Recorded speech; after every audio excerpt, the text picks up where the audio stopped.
Assalamu alaikum warahmatullahi wabarakatuh. Okay, today we are going to discuss about the basic of communication skills. देखिए, आपको थोड़ी सी बात मैं यहाँ क्लियर ये कर दूं कि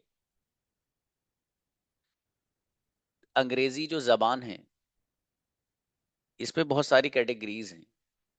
इसमें ये जो बेसिक वर्ड बोला जाता है ना, बुनियाद, तो एक कुछ लोग बड़ा खूबसूरत सा अनाउंसमेंट निकालते हैं और कहते हैं कि भाई हम बेसिक टू एडवांस आपको सिखाएंगे। इस तरह से बहुत सारे अनाउंसमेंट आपने भी देखे होंगे।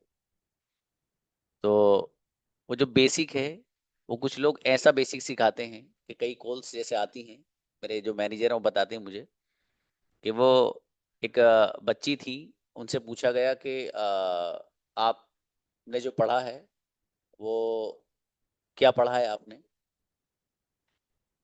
तो उन्होंने कहा कि जी मेरा बेसिक तो क्लियर है। उनसे पूछा गया कि बेसिक में आपने टेंसेस कहाँ तक पढ़े हैं। सुनने की बात है जरा। तो उन्होंने कहा कि सर, टेंसेस क्या होते हैं।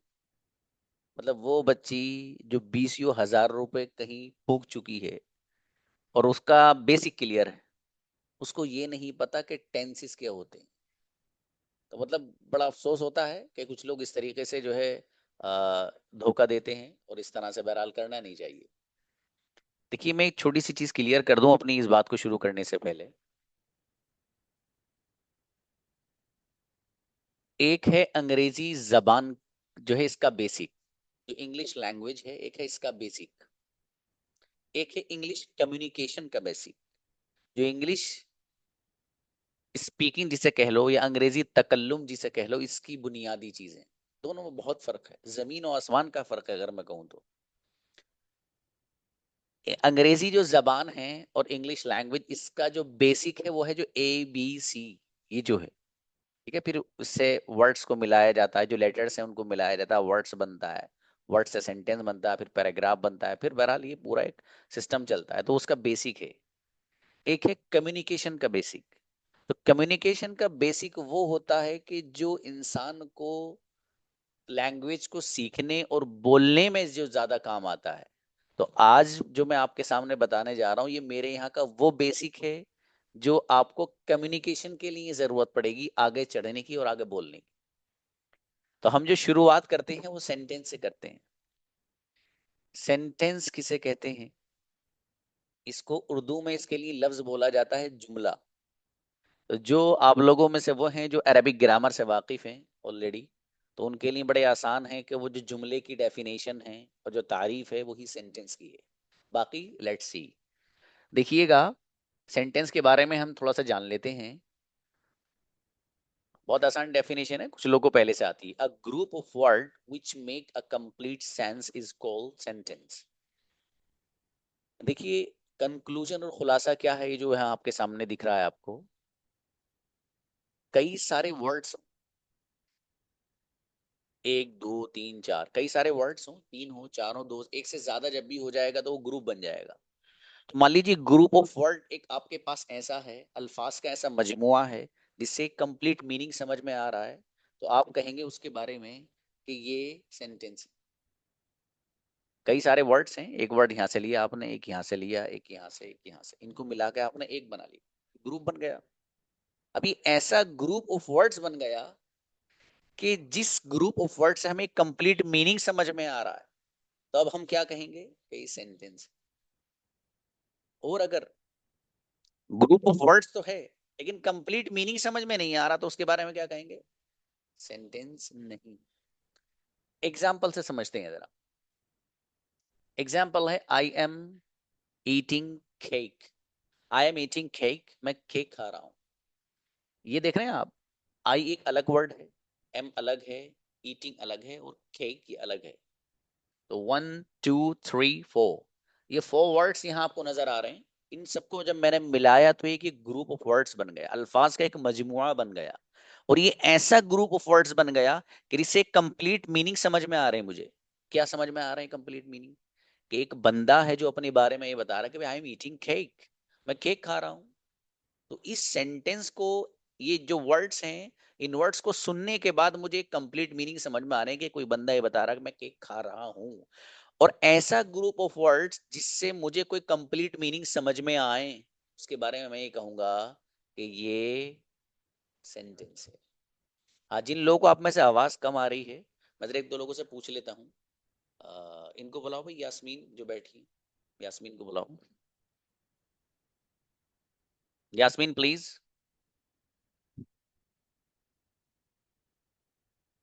बराबर में से गोहर सुल्ताना को बुलाओ। आइए, माइक खोलिए, घबराइए मत। सलाम वालेकुम सर। मेरी आवाज सही आ रही है आपको?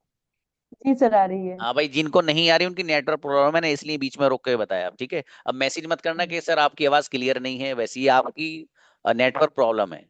देखिए, आपको मैंने बताया भी था कि आपको अपना जो नेटवर्क सिस्टम है वो स्ट्रॉन्ग करना पड़ेगा। ठीक है, मान लीजिए आपके पास डेटा है और आपने वो पहले ही स्पेंड कर दिया 50% से ज्यादा, फिर आप क्लास ज्वाइन कर रहे हैं, तो फिर बड़ा मुश्किल होगा। समझ में आ रहा है?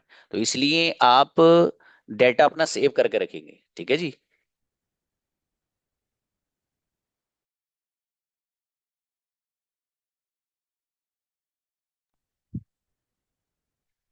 तो बहरहाल कंक्लूजन ये निकला कि ऐसा ग्रुप ऑफ वर्ड जिससे कंप्लीट मीनिंग समझ में आया उसके बारे में कहा जाएगा सेंटेंस, वरना नहीं है। सीधी सीधी बात है। इसका एक एग्जांपल और ले लें आप। अच्छा, इस एग्जांपल से पहले मैं आपको आ, एक चीज वो बता दूं कि जहां पर ग्रुप ऑफ वर्ड्स तो होगा लेकिन कंप्लीट मीनिंग नहीं देगा, तो उसके बारे में कहेंगे आपको सेंटेंस नहीं। मैंने अभी बताया था नहीं आपको? अब देखिए, फॉर एग्जाम्पल यहां पर मैं कुछ लिख रहा हूं, मैं यहां पर लिख रहा हूं the way you, the way you. The एक अलग वर्ड है, वे एक अलग वर्ड है, यू अलग है। अब ये वर्ड तो कई सारे हो गए ना, द अलग हो गया, वे अलग हो गया, यू अलग हो गया। अब जब कई सारे वर्ड्स हो गए तो इनका ग्रुप बन गया। ये ग्रुप ऑफ वर्ड्स बन गया ना, कई सारे हो गए। यू कह लो, उर्दू में कह लो कि अल्फाज का एक मजमुआ बन गया। अब ये अल्फाज का मजमुआ है और ये ग्रुप ऑफ वर्ड्स है, लेकिन इससे मुझे पूरे मीनिंग समझ में नहीं आ रहे, क्योंकि इसका जो मीनिंग है वही है जिस तरह आप। दवे का मीनिंग क्या है? जिस तरह आप, ये जिस तरीके से आप, तो मतलब क्या भाई? यूं पूरी बात तो कही आप। जिस तरह से आपका क्या मतलब हो गया? जिस तरीके से आप, क्या आप भाई? आप पूरी बात कही कि जिस तरीके से आप बोलते हो मैं भी बोलता हूँ, जिस तरह से आप लिखते हो मेरा भाई भी लिखता है, जिस तरीके से मेरी अम्मी जान बिरयानी बनाती कोई नहीं बनाता दुनिया में, फॉर एग्जाम्पल। तो अब बात पूरी हुई ना? लेकिन इससे तो बात पूरी नहीं हो रही। समझ में नहीं आ रहा कुछ? तो ग्रुप ऑफ वर्ड्स तो है, but it's not giving a complete sense. ये एक पूरे माना और कंप्लीट मीनिंग नहीं दे रहा, इसलिए इसके बारे में क्या कहेंगे? ये सेंटेंस नहीं है भाई साहब। ठीक है, इसलिए मैंने बताया ऊपर आप देख रहे हैं आई एम ईटिंग केक, ये भी ग्रुप ऑफ वर्ड्स है, लेकिन ऐसा है कि जो कंप्लीट मीनिंग दे रहा है। इसलिए बारे में, इसके बारे में हमने क्या कहा? That is sentence, absolutely sentence है। ठीक है जी। इसके एक एग्जांपल और लेने, छोटा सा एग्जांपल दूसरा है, I am drinking water. I am drinking water. यहां पर आप देख पा रहे हैं, आई अलग है, एम अलग है, ड्रिंकिंग अलग वर्ड है, वाटर ये एक अलग वर्ड है। अब ये कई सारे वर्ड्स मिलाकर एक ग्रुप बन गया, और ऐसा ग्रुप ऑफ वर्ड्स बन गया, ऐसा अल्फाज का एक मजमुआ बन गया कि इससे कंप्लीट मीनिंग समझ में आ रहे हैं। तो अब इसके बारे में कहा जाएगा सीधे वर्ड्स में, भाई साहब ये सेंटेंस है। क्लियर? तो सेंटेंस के बारे में बात क्लियर हो गई। अगली चीज चलते हैं, देखिएगा जरा। अब जो हम आगे बात कर रहे हैं वो सेंटेंसेस की काइंड्स के बारे में बात करेंगे। अब देखिए, सेंटेंस की काइंड से पहले एक छोटी सी चीज और समझनी है। सेंटेंस के अंदर जो चीजें होती हैं वो क्या क्या होती हैं, उनको समझना जरूरी है जरा। फिर काइंड्स ऑफ सेंटेंस पे बात करेंगे, उसकी किस्में कितने होती हैं। तो ये जो आपने देखा कि सबसे पहले नजर आ रहा है आपको सब्जेक्ट, फिर आ रहा है आपको वर्ब, फिर आ रहा है ऑब्जेक्ट। ये जो आपको तीनों चीजें नजर आ रही हैं, एक चीज और आती है हेल्पिंग वर्ब। क्या आती है भाई? Helping verb. ये चार चीजें हैं, इनको मैं हेल्पिंग वर्ब का जिक्र सबसे आखिर में करूंगा। ठीक है, इसलिए मैं इसको चौथे नंबर पर लाया हूं। भले ही ये जो आता है वो सब्जेक्ट और वर्ब के बीच में आता है आमतौर से अफर्मेटिव सेंटेंस में, तो इसमें उलझने की जरूरत नहीं है। बस जो चीज मैं बता रहा हूँ उसको समझना है। अब जरा समझते जाइए, बहुत आसान अल्फाज में बताऊंगा और आप याद करते जाइए। अच्छा, मुझे भी पता चलना चाहिए आप लोग कितने समझ में आ रहा है, तो मैं किसी को भी रैंडम बुला सकता हूँ कि आपको क्या समझ में आया।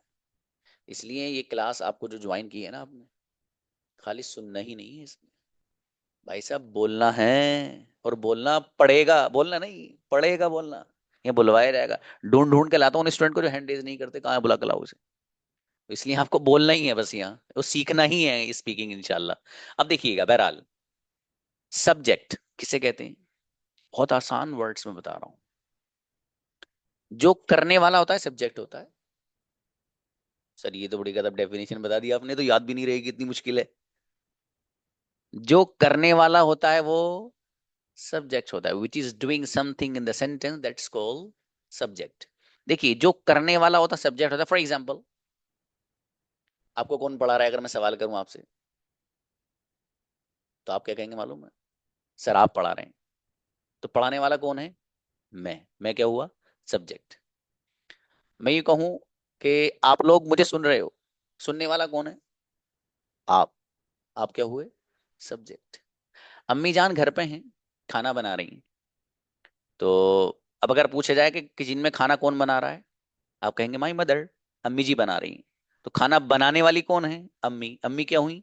सब्जेक्ट। तो जो करने वाला होगा किसी भी काम को, दैट इज सब्जेक्ट। बस सिंपल है। एग्जाम्पल से समझाऊंगा, अभी मोटा मोटा समझ लीजिए। वर्ब किसे कहते हैं? भाई साहब ये जो डेफिनेशन बता रहा हूँ सुनूंगा, ये जो मैं बता रहा हूँ ना, जिन अल्फाज में, जिन वर्ड्स में, और समझा के जैसे मैं यहाँ समझाऊंगा, आपसे वैसे ही सुनूंगा। वर्ब किसे कहते हैं? जो लफ्ज या जो वर्ड काम को बताता है, अमल को बताता है, उसको कहा जाता है कि वर्ब। फिर सुन लो, जो लफ्ज या जो वर्ड काम को बताता है वो वर्ब। इसको एग्जांपल से समझिएगा, बस अभी इतना डाल लो माइंड में। ऑब्जेक्ट किसे कहते हैं? बहुत आसान डेफिनेशन, जिसको किया जाए वो ऑब्जेक्ट। जिसको किया जाता है वो ऑब्जेक्ट। इसको भी एग्जांपल से समझेंगे। सर हेल्पिंग वर्ब किसे कहते हैं?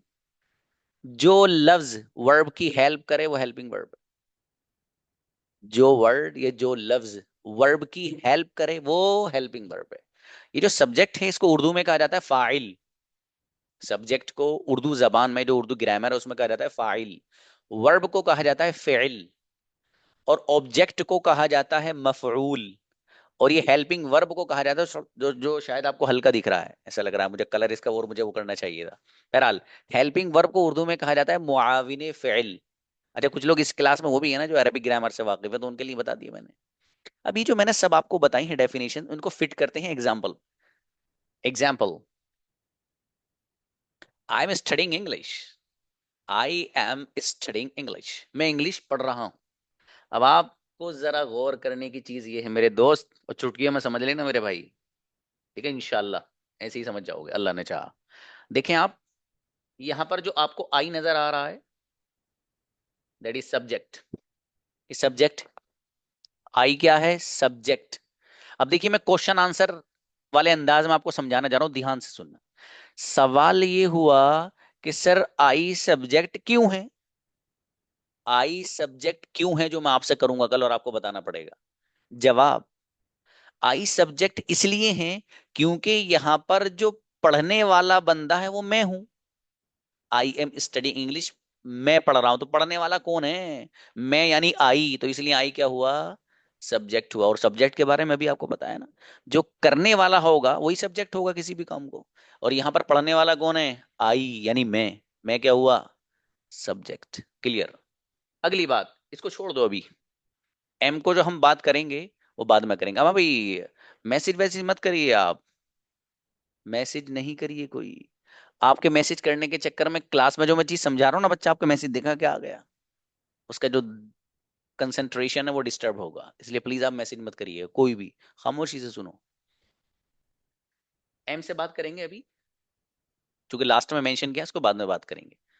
स्टडिंग, स्टडिंग क्या है भाई साहब? वर्ब। सवाल, सर वर्ब क्यों है स्टडिंग? मैं तो नहीं मानना। अरे मान लो मेरे भाई, स्टडिंग वर्ब क्यों है? स्टडिंग वर्ब इसलिए है क्योंकि ये स्टडी पढ़ने के काम को बता रहा है, पढ़ने के अमल और उसके एक्शन को बता रहा है। और जो मैंने वर्ब की डेफिनेशन क्या बताई थी, जो लफ्ज, जो वर्ड काम को बताएगा, अमल को बताएगा, उसके बारे में कहेंगे वो वर्ब है। और यहाँ पढ़ने के एक्शन को कौन बता रहा है पूरे सेंटेंस में? जो पढ़ना है, इस पढ़ने के काम को या इस अमल और एक्शन को कौन सा वर्ड बता रहा है? स्टडीइंग। इसलिए स्टडीइंग क्या हुआ? वर्ब। और जो लफ्ज, जो वर्ड काम को बताएगा, एक्शन को बताएगा, वो वर्ब होगा, इसलिए स्टडी क्या है? वर्ब है। क्लियर? अगली बात, इंग्लिश ऑब्जेक्ट। क्यों सर ऑब्जेक्ट क्यों है? जवाब, ऑब्जेक्ट की डेफिनेशन है भी आपको ये बताई कि जिसको किया जाता है वो ऑब्जेक्ट होता है। अब एक बंदा कह रहा आई एम स्टडिंग, इतना कह रहा है बस, वो आई एम स्टडिंग में पढ़ रहा हूं। भाई किस चीज को पढ़ रहे हो आप? अब वो बंदा कह रहा है आई एम स्टडिंग इंग्लिश, मैं इंग्लिश को पढ़ रहा हूं, मैं इंग्लिश को पढ़ रहा हूं। ये मैं आपको समझाने बोल रहा हूँ, को पढ़ रहा हूं, मैं इंग्लिश पढ़ रहा हूँ, सीधे सीधे बोला जाता है। इसकी जगह एग्जाम्पल आप आई एम ईटिंग, इसको, जो स्टडिंग है इसकी जगह आप लफ्ज लाइए ईटिंग। तो आई एम ईटिंग, मैं खा रहा हूं। भाई किस चीज को खा रहे हो? अब जिस चीज को खा रहे हो यहां पर लिख दिया आपने, for example biryani, I am eating biryani, मैं बिरयानी को खा रहा हूं। तो मैंने अभी आपको बताया था ऑब्जेक्ट वो होता है कि जिस को किया जाता है या जिस पर एक्शन होता है, ये भी कह सकते हो आप। जिस पर एक्शन होता है वो क्या होता है? ऑब्जेक्ट होता है। या जिसको किया जाता है वो क्या होता है? ऑब्जेक्ट होता है। यहां पर इंग्लिश क्या है? ऑब्जेक्ट है। क्यों? क्योंकि यहां पर जो पढ़ा जा रहा है वो किसको पढ़ा जा रहा है? इंग्लिश को पढ़ा जा रहा है, इसलिए इंग्लिश क्या हुआ? ऑब्जेक्ट हुआ। ये दूसरे अल्फाज में कह लो कि स्टडी का जो एक एक्शन है किस पर हो रहा है? ये इंग्लिश पर हो रहा है, इसलिए इसलिए जो इंग्लिश है ये क्या हुआ? ऑब्जेक्ट। ले देखे क्या बचा मेरा भाई? Helping verb. Sir helping verb किसे कहते हैं? उर्दू में मैंने बताया मुआविन फेल को बोलते हैं, अंग्रेजी में जो लफ्ज, ये जो वर्ड वर्ब की हेल्प करे वो हेल्पिंग वर्ब होता है। अब आप देखिएगा यहां पर जो एम है, एम हेल्पिंग वर्ब है। क्यों है सर? समझा दो, समझ में नहीं आ रहा है वाला। जवाब, देखिए अगर आप ये एम नहीं लाएंगे तो ये जो वर्ड है स्टडिंग वर्ब, इसकी हेल्प करने वाला, मीनिंग को कंप्लीट करने में कोई वर्ड नहीं नजर नहीं आएगा आपको। बहुत आसान अल्फाज में ये बता रहा हूं आपको कि एम यहाँ हेल्पिंग वर्ब इसलिए है क्योंकि ये एम इस वर्ब जो स्टडिंग है इसकी हेल्प कर रहा है मीनिंग को कंप्लीट करने में। एम हेल्पिंग वर्ब इसलिए हैं क्योंकि ये एम हेल्प कर रहा है इस स्टडी वर्ब की मीनिंग को कंप्लीट करने में। अगर आप एम नहीं लाते हैं तो उस सूरत के अंदर स्टडीइंग जो एक वर्ड यहाँ पर यूज हो रहा है, जो वर्ब है, उसकी हेल्प करने वाला कोई लफ्ज और कोई वर्ड यहाँ नहीं रहेगा। जब कोई वर्ड और कोई लफ्ज नहीं रहेगा तो ये स्टडीइंग अपने कंप्लीट मीनिंग नहीं देने वाला। ये कंप्लीट मीनिंग अपने उसी वक्त देगा जब तक आप इसके लिए कोई हेल्पर नहीं लाएंगे, कोई इसकी मदद करने वाला और मुआविन इसका नहीं लाएंगे। तो एम लाना आपके लिए जरूरी है इस तरह के सेंटेंसेस में जो यहाँ पर लिख रहा हूं आपको, ठीक है? तो आई एम स्टडिंग इंग्लिश, मैं इंग्लिश पढ़ रहा हूं। यहाँ पर जो एम है ये हेल्पिंग वर्ब है। सवाल, सर हेल्पिंग वर्ब क्यों है? जवाब, क्योंकि ये स्टडिंग जो वर्ब है इसकी हेल्प कर रहा है मीनिंग को कंप्लीट करने में, इसलिए एम हेल्पिंग वर्ब है। क्लियर? आपको ये चीज समझ में आ गई ना सब लोग के? माशाल्लाह, आ गई तो भाई आगे चलते हैं। अगली चीज देखिए जो मैंने आपको इससे पहले ही बताया था, इसका एक एग्जांपल हो रहा गया था। ये बेचारा सोच रहा है कि सर मुझे क्यों बयान नहीं कर रहे, आप वैसे ही मुझे छोड़ के जा रहे हो, मुझे भी तो बता दो। इसको भी बता देते हैं। आई एम ईटिंग केक, मैं केक खा रहा हूँ। इस एग्जाम्पल में आप देखें आई क्या है? सब्जेक्ट। क्यों? इसलिए कि केक खाने वाला कौन है? मैं। और मैं के लिए आता है आई, तो इसलिए आई क्या हुआ? सब्जेक्ट। एम हेल्पिंग वर्ब है। क्यों है sir helping verb? Am helping verb क्यों है? जवाब, ये भाई यहाँ पर ईटिंग जो वर्ब है इसकी हेल्प कर रहा है, इसलिए हेल्पिंग वर्ब है। अगर ये नहीं लाएंगे तो ईटिंग अपनी मीनिंग कंप्लीट हमें नहीं दे पाएगा, उसको जरूरत है एक हेल्पर की। तो इसलिए यहाँ पर एम लाया गया जो कि हेल्पिंग वर्ब है। अगला वर्ड ईटिंग, ये क्या है भाई? वर्ब। सर वर्ब क्यों है ईटिंग? क्योंकि ये लफ्ज ऐसा है ईटिंग कि जो खाने के काम को बता रहा है, जो खाने का अमल और एक्शन है, इसको कौन सा वर्ड बता रहा है इस पूरे सेंटेंस में? ईटिंग। इसलिए ईटिंग क्या हुआ? वर्ब। और जो लफ्ज, जो वर्ड काम को बताता है, अमल को बताता है, उसी के बारे में तो कहा जाता है कि वर्ब। इसलिए ईटिंग क्या हुआ? वर्ब। केक, किसको, मैंने कहा था जिसको किया जाता है वो ऑब्जेक्ट होता है, तो यहाँ पर जो खाया जा रहा है वो किसको खाया जा रहा है? केक को। आई एम ईटिंग केक, इसलिए केक क्या हुआ? Object. Finish. Next, kinds of sentences. अब यहाँ से काइंड्स ऑफ सेंटेंसेस शुरू हो रहे हैं, ठीक है? यानी ये जो सेंटेंसेस है, इसके जो किस्में हैं, कितनी प्रकार का ये होता है, और कितने काइंड्स इसके हैं, तो उस ताल्लुक से हम बात करते हैं। अब देखिएगा, वो कुछ लोगों ने 4 काइंड्स इसके गिनवाए हैं, 4 किस्में होती हैं, किसी ने 5। उनसे मुझे बहस नहीं है किसी से। मुझे तो वो मेरे यहाँ जो ज्यादा काम आने वाली हैं 3 काइंड्स और 3 किस्में, वो आपके सामने बयान करने के लिए मैं जा रहा हूँ, ठीक है? जरा ध्यान से सुनिएगा। सबसे पहला, अफर्मेटिव। एग्जाम्पल इधर है। अफर्मेटिव किसे कहते हैं सर? बहुत आसान है वो, जो डेफिनेशन है वो ऐसी है कि सोते सोते भी याद हो जाएगी। किसे कहते हैं अफर्मेटिव? जिसमें हाँ हो, अफर्मेटिव है। वो सेंटेंस जिसमें हाँ हो, अफर्मेटिव। मैं आ रहा हूँ, मैं खा रहा हूँ, मैं पी रहा हूँ, मैं सो रहा हूँ, मैं जा रहा हूँ, मैं स्कूल जा रहा हूँ, अम्मी खाना बना रही है, मेरे फादर कुरान पढ़ रहे हैं, मेरी बहन नमाज पढ़ रही है, फॉर एग्जाम्पल, ठीक है? ये सब क्या है? ये सेंटेंस वो है जिनमें हाँ है, सब में कोई काम हो रहा है, उसके होने को बताया जा रहा है, राइट राइट। तो अफर्मेटिव वो सेंटेंस जिसमें हाँ हो। एग्जाम्पल यहाँ पर लिख रहा, आई एम स्टडिंग इंग्लिश, मैं इंग्लिश पढ़ रहा हूँ, इसमें क्या है? हाँ आ रहा है, इसलिए क्या हुआ? अफर्मेटिव। सिंपल, कुछ भी नहीं है इसमें। Next,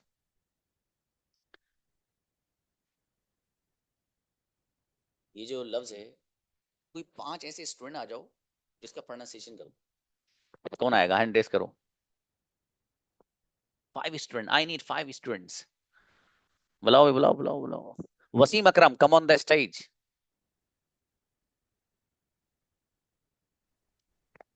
please.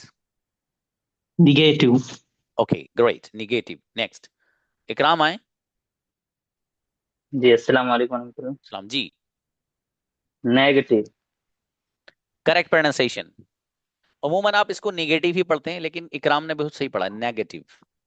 This word is negative, not negative. बहुत अच्छा भाई, इनक्रेडिबल, माशाल्लाह। Okay, this word is negative, not negative. तो निगेटिव मत पढ़िएगा, नेगेटिव पढ़िएगा, राइट? अच्छा देखिएगा, ये जो वर्ड है नेगेटिव, इससे पहले क्या था? अफर्मेटिव, जिसमें हाँ हो। नेगेटिव, जिसमें ना हो, जिस सेंटेंस में ना हो, that is negative. Example, I am not studying English, मैं इंग्लिश नहीं पढ़ रहा। तो देखो, जितनी भी सेंटेंस जिनमें ना आएगा सब नेगेटिव होंगे। मैं नहीं आ रहा हूँ, मैं नहीं सो रहा हूँ, मैं नहीं खा रहा हूँ, मेरे फादर नहीं आ रहे हैं, अम्मी जी नहीं आ रही हैं, और मेरा भाई नहीं खेल रहा है, मेरी बहन नहीं रो रही है, और मेरा दोस्त इंग्लिश नहीं बोल रहा है, फॉर एग्जाम्पल। जितने भी सेंटेंस जिनमें ना आएगा, दैट इज नेगेटिव। तो अफर्मेटिव इससे पहले बताया जिसमें हाँ हो, जैसे मैं आ रहा हूँ, मैं सो रहा हूँ। और नेगेटिव जिसमें ना हो, जैसे मैं नहीं आ रहा हूँ, मैं नहीं सो रहा हूँ, फॉर एग्जाम्पल। क्लियर? नेक्स्ट, अब आप देखें कि नेक्स्ट जो आपके सामने मैं लेके आ रहा हूं, दैट इज अमेजिंग इंशाल्लाह। अच्छा, इसका भी और कर दो भाई। इसके लिए भी 5 वो बच्चे आए जिनका नंबर आ गया, उनके अलावा, जिनका नंबर आया उनके अलावा आओ। बुलाओ भाई, हमजा को बुलाओ।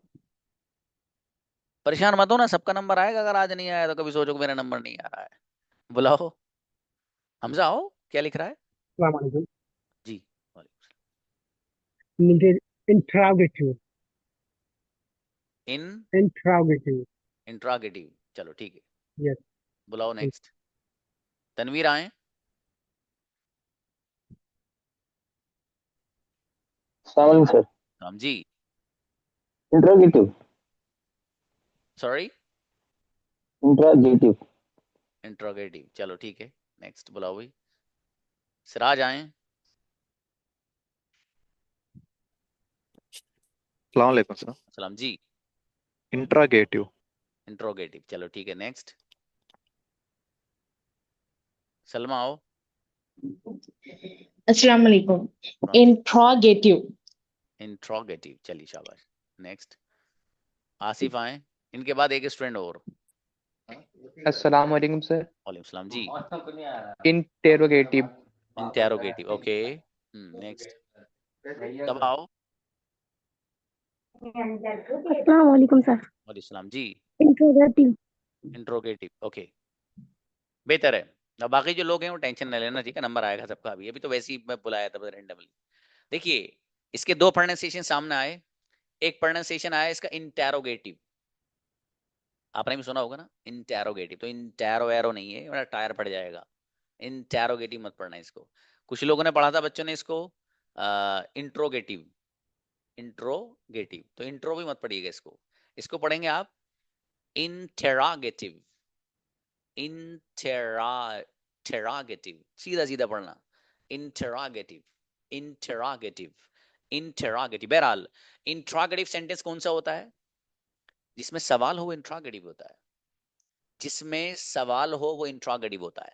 अब देखो, मैंने आपके सामने 3 कैटेगरीज बयान की हैं। सबसे पहले अफर्मेटिव, जिसमें हाँ हो, जैसे मैं आ रहा हूं, मैं सो रहा हूं। दूसरा बताया मैंने नेगेटिव, जिसमें ना हो, जैसे मैं नहीं आ रहा हूं, मैं नहीं सो रहा हूं। तीसरे नंबर पर मैंने आपको बताया इंटरोगेटिव। तो इंट्रोगेटिव वो सेंटेंस जिसमें सवाल हो, क्या तुम आ रहे हो, क्या तुम सो रहे हो, सवाल होता है। अब समझने की चीज इसमें थोड़ी सी ये है कि इंटरोगेटिव सेंटेंस दो तरह से बनता है। जरा ध्यान से सुनना ये बात, बहुत ध्यान से। इंट्रोगेटिव सेंटेंस दो तरह से बनता है। कैसे कैसे बनता है पहले बता दूं, फिर एग्जांपल से समझाता हूं। एक इंट्रोगेटिव बनता है कि जो सेंटेंस है ना, उसी सेंटेंस में जो लफ्ज, ये जो वर्ड हेल्पिंग वर्ब बन रहा, उसको उठाओ, शुरू में रख दो, इंट्रोगेटिव बन जाता है। ध्यान से सुनो, फिर बोल रहा हूं।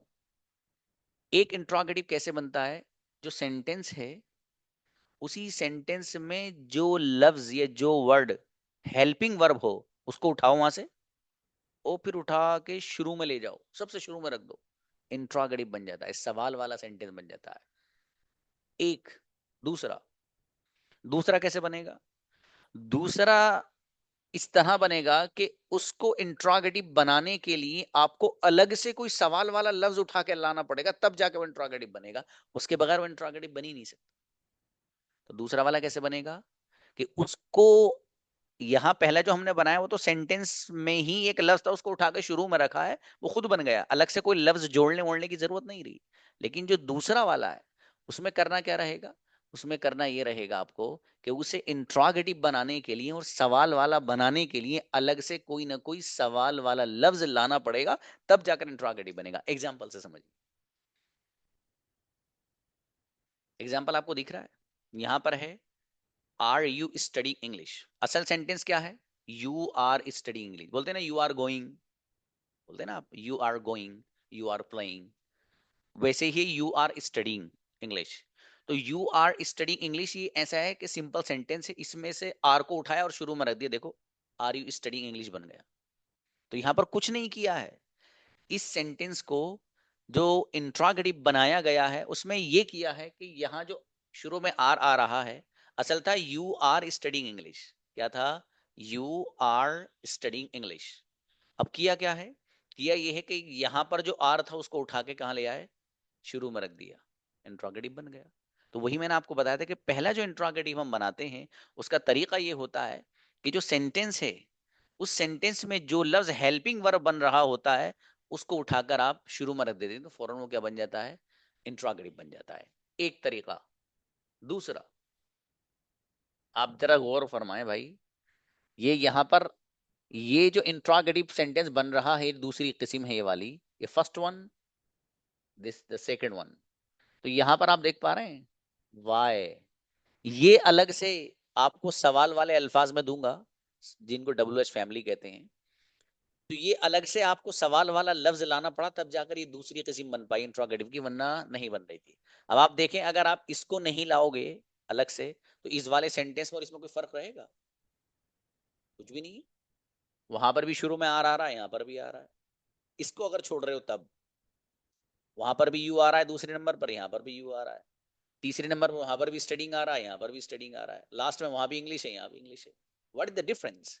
तो डिफरेंस यही है कि आपको यहाँ दूसरी कैटेगरी और दूसरी इसकी किस्म को बनाने के लिए इंट्रोगेटिव की अलग से सवाल वाला लफ्ज लाना पड़ेगा, तब जाके बन पाएगी। जैसे यहाँ पर ये वाई एक अलग से लाया गया है, एक दूसरी दुनिया से गए और वहां से खरीद के लाया गया, बहुत महंगा मिलता है, तो बहरहाल बातचीत करके सस्ता पड़ गया, इसलिए इसको यहाँ ला के रख दिया है भाई।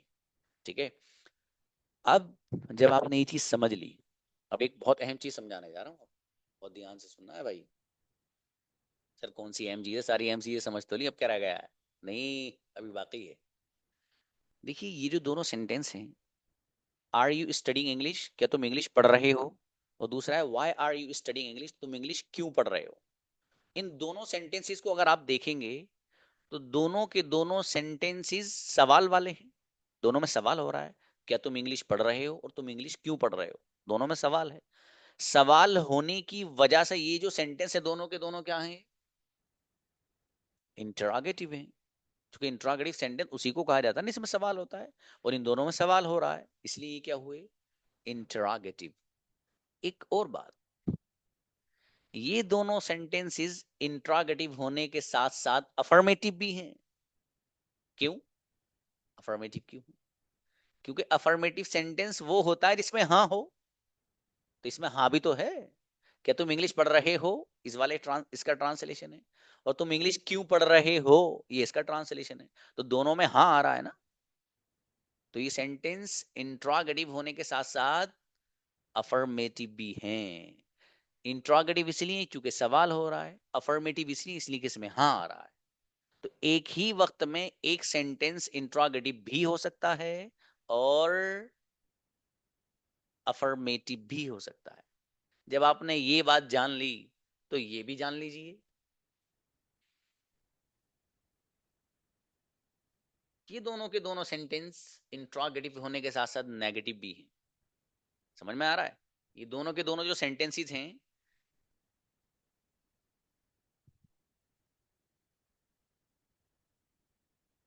हम्म, हाँ अरीब भाई, ये स्क्रीन आपने क्यों शेयर करी बाबू? ये अरीब आप,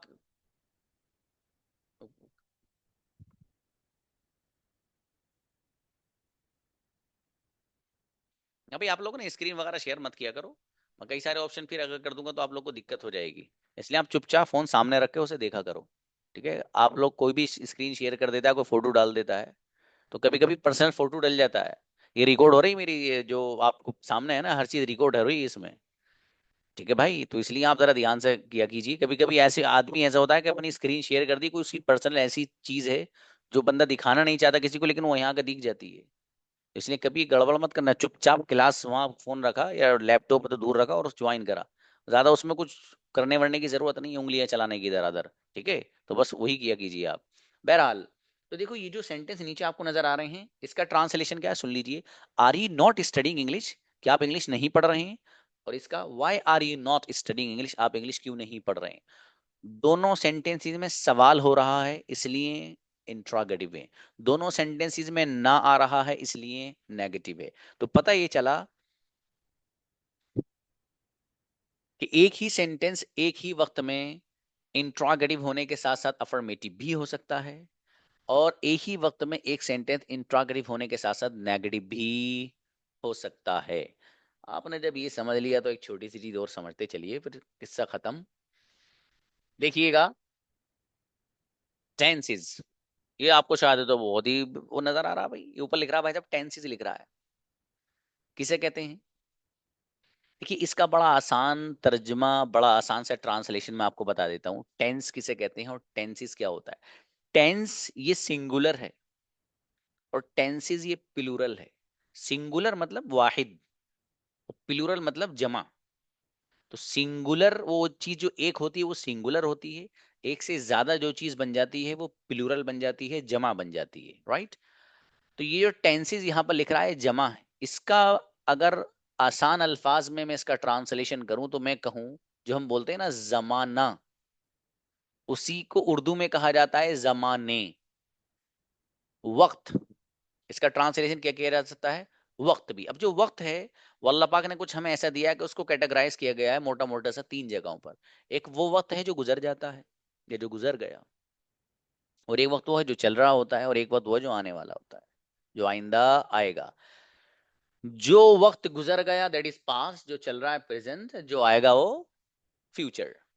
ठीक है जी। तो पास्ट वो वक्त होता है जो इंसान का गुजर गया, बीत गया, और प्रेजेंट वो वक्त होता है जो चल रहा होता है, दैट इज प्रेजेंट, और फ्यूचर वो वक्त होता है जो आइंदा आने वाला होता है।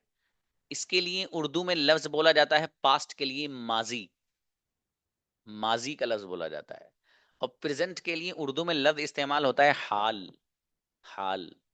और फ्यूचर के लिए इस्तेमाल होता है मुस्तकबिल। बड़ा आसान सा है। तो पास्ट वो वक्त होता है जो गुजर गया, प्रेजेंट वो होता है जो चल रहा है जिसमें मैं और आप अब हैं, और फ्यूचर वो होता है जो आइंदा आने वाला है, जो आएगा।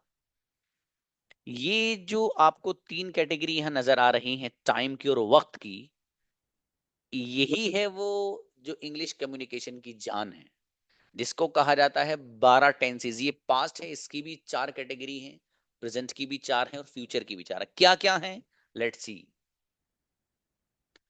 Simple, continuous, perfect, perfect continuous, simple, continuous, perfect, perfect continuous, future simple, future continuous, future perfect, future perfect continuous, right. ये हैं 12 टेंसेज। ये वो हैं जो रीढ़ की हड्डी का काम करते हैं भाई साहब। जिसको ये टेंसेज आते हैं बढ़िया से, वो गजब की अंग्रेजी बोलता है। अच्छा, टेंसेज बहुत इंपॉर्टेंट, बहुत मैटर करते हैं भाई। आपको अगर आपको टेंसेज आएंगे तो आप सामने वाले बंदे से वो काम करा सकते हो जो आपको चाहिए। फॉर एग्जाम्पल, आपको पानी की जरूरत है, प्यास लग रही बड़ी जबरदस्त वाली। अब आप कहीं जाएंगे तो उर्दू में अगर आप कहीं जाएंगे तो क्या कहेंगे, भाई साहब प्यास लग रही, पानी पिला दो। ये भाई साहब पानी की जरूरत है मुझे, ये पानी पीने की जरूरत है, ये तो कहोगे। तो आप अपनी जबान से आपने कहा मुझे पानी की जरूरत है, तो आपने जैसा सिचुएशन और जैसा मौका था वैसे ही टेंस यूज किया अपनी जबान में। तो सामने वाला क्या कहेगा, लीजिए भाई साहब पानी ले लीजिए। अब आपको अंग्रेजी जबान में भी टेंसेस पर अगर काबू नहीं हुआ आपका, तो फिर मामला पता है क्या हुआ। अब आपको अंग्रेजी में किसी से ये कहना है कि जी मुझे पानी की जरूरत है, तो आप जब उससे ये वाला सेंटेंस बोलोगे मुझे पानी की जरूरत है, तभी तो वो पानी देगा। और अगर आप ये कहने लगे उससे कि मुझे पानी की जरूरत थी, मुझे पानी पीने की जरूरत थी, तो सामने वाला कहेगा मैं क्या करूं भैया, थी तो, अब वो तो थी तो मैं क्या करूं। तो पता ये चला कि आप जो टेंस यूज करेंगे उसके अकॉर्डिंग सामने वाला आपको जवाब देगा। अब पता चला अंग्रेजी में आपको इस्तेमाल करना था कि मुझे पानी पीने की जरूरत है, किसी के यहाँ गए, तो आप क्या कहेंगे, I need to drink water, I need to drink water. तो आपने जो टेंस यूज किया है वो वही है जो एक्चुअल यूज होना चाहिए। अगर कोई बंदा टेंस उसको नहीं आते, अब वो मालूम है क्या कह रहा है, जैसे उर्दू में कहा कि मुझे पानी की जरूरत थी, अंग्रेजी में बोल रहा है, वो बरा है I need it to drink water, I need it to drink water. मुझे तो सामने वाला क्या कहेगा, so what shall I do for you, मैं क्या करूं भाई साहब, थी तो पता ही चला टेंस इतने इंपॉर्टेंट है ये, कि अगर आपको ये अच्छे से आते हैं तो फिर आप अपनी बात सामने वाले तक पहुंचा सकते हैं, उसकी बात को आप समझ भी सकते हैं। वरना फिर टक्कर बहुत मारता है इंसान। और ये प्लेटफॉर्म ऐसा है कि इतना इजी वे में आपको समझाने के लिए सारी चीजें इंशाल्लाह डिजाइन की गई हैं कि आप चुटकियों में समझ जाएंगे सब। अब ये जो आपको यहाँ नजर आ रहे हैं सब, इनमें हम डिटेल में आगे चल के बात करेंगे। प्रेजेंट सिंपल कहाँ लाते हैं, कंटिन्यूअस कहाँ लाते हैं, क्यों लाते हैं, परफेक्ट क्यों लाते हैं, परफेक्ट कंटिन्यूअस कहाँ लाते हैं, क्यों लाते हैं। पास्ट के बारे में बात होगी डिटेल में हर एक के अंदर जाकर। ठीक है, तो बाहर से मैंने आपको बिल्डिंग दिखाई है भाई साहब, इसमें आना है आपको। ठीक है, अब आके इसमें क्या क्या चीजें हैं, कैसे कैसे दस्तरखान सजे हुए हैं, वो तो आप जब अंदर आएंगे तभी आपको पता चलेगा, राइट। तो इसलिए क्लास भी आपको पाबंदी से ज्वाइन करनी है। और किसी को कोई भी कभी डाउट हो तो मैं ज्यादा बच्चों से यही कहता हूं कि आप लोग यहाँ ना पूछ कर मुझे पर्सनल पूछा करो। फायदा, सर क्लास में क्यों नहीं पूछे हम, जवाब, क्लास में आप अगर पूछेंगे तो आप तो पूछ लेंगे, बहुत सही है, लेकिन उससे होता है कि कभी कभी मान लो प्रैक्टिस डे है, अब आपको कोई कंफ्यूजन है, तो आपने अगर मुझसे अपना सवाल किया यहाँ पर, तो आपने अपनी प्रैक्टिस का जो टाइम है वो तो आपने कंज्यूम कर लिया, वो तो आपने खर्च कर दिया, स्पेंड कर दिया। अब आप प्रैक्टिस कब करेंगे। तो इसलिए आप मुझे पर्सनल पे करेंगे मैसेज, तो फायदा ये होगा कि आप प्रैक्टिस भी कर सकते हैं, और आपका जो असल मंशा और आपका जो मकसद है कि मुझे कोई कंफ्यूजन नहीं होना चाहिए, वो भी क्लियर हो जाएगा। वैसे यहाँ भी मैं शुरू में बच्चों के लिए डाउट्स क्लियरिंग का सेशन रखता हूँ, ताकि उससे सबको फायदा हो जाए, जो चीजें समझाई जाती है। लेकिन कभी कभी इंडिविजुअली बंदे को ऐसा होता है, उसको अंदर फील होता है कि यार तो बड़ा आसान है, सर के सामने पूछूंगा तो कैसा होगा, तो मैं उसके लिए ऑप्शन रखता हूँ कि आप लोग पर्सनल पे मुझे बता सकते हैं। ठीक है, तो बहरहाल आज का यही लेसन था। और रोजाना आपको इंशाल्लाह होमवर्क दिया जाएगा, लेकिन अभी नहीं, जब आपके टेंसी शुरू हो जाएंगे। अभी एक आध दिन शायद और लगे आपको, कुछ चीजें और हैं। कल तो हम बात जो करेंगे इंशाल्लाह वो प्रेजेंट इंडेफिनिट, प्रेजेंट इसकी सिंपल जो है इसको इंडेफिनिट भी बोलते हैं। यहाँ पर जो लिखा है ना पहला वाला, आपको ये तीनों जगह इंडेफिनिट का वर्ड भी आप ला सकते हैं, पास्ट इंडेफिनिट, प्रेजेंट इंडेफिनिट और फ्यूचर इंडेफिनिट। ठीक है, सिंपल भी बोलते हैं इसको, दोनों जो चाहे वो बोल दीजिए, एक ही मतलब है दोनों का। तो बहरहाल इसकी डिटेल में जब हम जाएंगे और इंशाल्लाह आपको होमवर्क दिया जाएगा, उसका तरीक़ेकार ये रहेगा कि 10 बजे चूंकि हम फ्री होते हैं, हमारी पूरी टीम 10 बजे ही फ्री हो पाती है। उसके बाद आपको होमवर्क दिया जाएगा, जो आपको कल सुबह मॉर्निंग में 10 बजे से पहले भेजना जरूरी है ग्रुप में। मुझे पर्सनली नहीं, ग्रुप में भेजना है। ग्रुप में उसको चेक किया जाता है, और उसका चेक करने का तरीका ये रहता है कि जिसके सारे सेंटेंस सही होते हैं उसके मैसेज पे लिखा जाता है वेरी गुड, ये इस तरह से कुछ भी अलामत बनाई जाती है बहरहाल। ठीक है, और जिसकी एक भी मिस्टेक हो हल्की सी भी, उसको वैसे ही छोड़ दिया जाता है। और 10 जब बज जाते हैं तो 10 बजने पर हमारे टीम की तरफ से आंसर शीट दी जाती है, जिसमें वो स्टूडेंट जिनकी कुछ मिस्टेक होती है वो देख लेते हैं कि सर ने जो भेजा है वो क्या सेंटेंस क्या क्या सही है। ठीक है, तो इस तरीके से आप लोग को काम करना है। और जिस ग्रुप में आप हैं उसी में मेरा नंबर है, एक तो वो नंबर है जो मेरे मैनेजर का है, जिससे आप आए हैं 94 से। 94 वो नंबर है जिससे आपने एडमिशन लिया है। उसी में एक 95 से मेरा नंबर है जो मेरा पर्सनल है। कभी भी आपको कोई इशू हो, कोई बात पूछनी हो, तो इंशाल्लाह आपके लिए बिल्कुल हर वक्त तैयार हैं। और आप देखो 45 मिनट्स ही नहीं पढ़ेंगे इस क्लास में, आप प्लस 45 मिनट्स पढ़ेंगे। आपका होमवर्क चेक भी किया जाता है, उसमें टाइम लगता है। तो आप सिर्फ 45 मिनट्स ही नहीं पढ़ रहे हैं, बल्कि मैं कहूँ तो 1.5 घंटा पढ़ रहे हैं आप, बल्कि और ज्यादा ही, क्योंकि आपको अलग से वक्त भी दिया जा रहा है जो आपका होमवर्क चेक किया जा रहा है। ठीक है, जुड़े रहिए इंशाल्लाह। जज़ाकुमुल्लाह, मिलते हैं। अस्सलाम वालेकुम।